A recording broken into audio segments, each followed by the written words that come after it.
It was October when my very best friend Lynn and I decided we'd celebrate our birthdays together as we always did.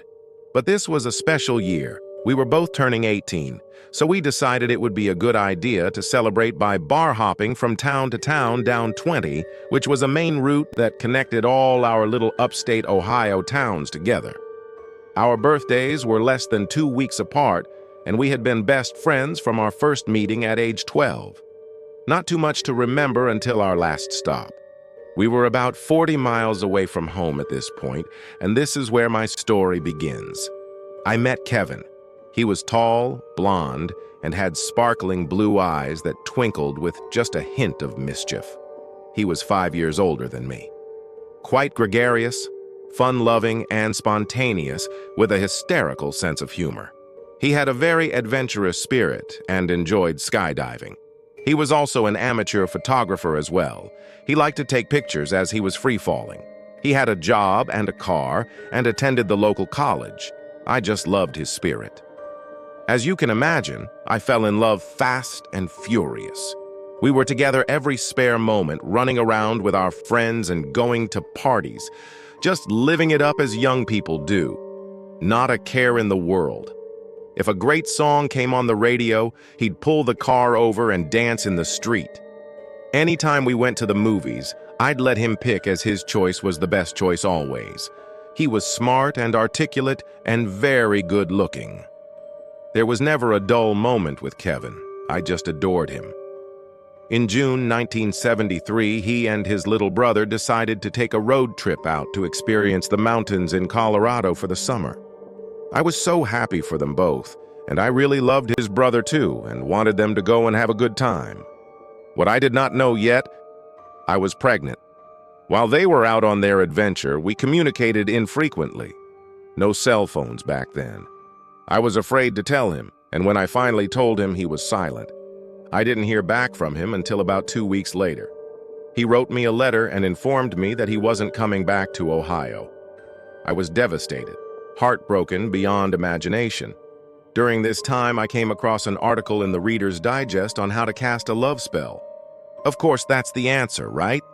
I was diligent and cast this spell every single day for several months through tears and intense emotional upheaval. I had never experienced such pain in my life, well, except for when Shep, our family dog, died when I was 16. One night I had slept on the couch and suddenly woke up at 6 a.m., fully awake, and said to myself, "He's back." It was late October, a full year now since we'd met, and I had been very diligent in my task. Now, I do believe that this was a supernatural experience because this is not now nor never was the way I wake up. It usually takes me at least an hour to become somewhat coherent, and I didn't drink coffee back then. Well, I waited until 10:30 a.m. before I called his mom's house. This was an excruciating 412 hours as I tried to anticipate his response. When I finally did call, his brother answered. I just knew he was back, though I cannot tell you how it was that I knew. I just did. I still know things somehow that I have no way of knowing. I guess it's more of a feeling, don't knowing. I guess I feel knowledge in my spirit. It's weird and hard to explain. But on with my story, after speaking with him, he drove the 40 miles and came to see me.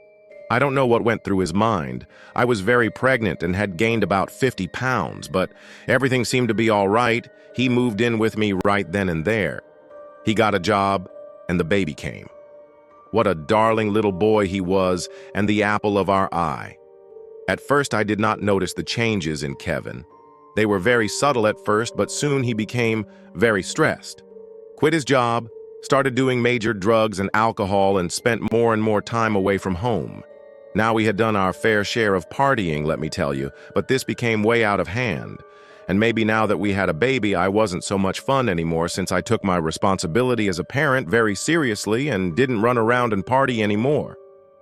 When he was home, nothing was right. He imagined all sorts of things and became very distrustful. He did things that were out of character for him and became paranoid, and it drove me crazy right along with him as I watched him spiral downward into madness. My point, you see, like Gage Creed, he wasn't the same person that came back. His was completely changed. He was no longer fun. He enjoyed psychological head games. I guess maybe this was some sort of testing ground. I don't know how he did it, but man, he had my mind so messed up. We even went to counseling, and thank God, they kept him at the institution for a while. I was relieved at the time because I was getting a badly needed reprieve from him, but they could not help him. You see, it wasn't until much later that I realized that he had been possessed by demons, and I do believe there was more than a few. The last time I saw him before I left for good, he was unrecognizable.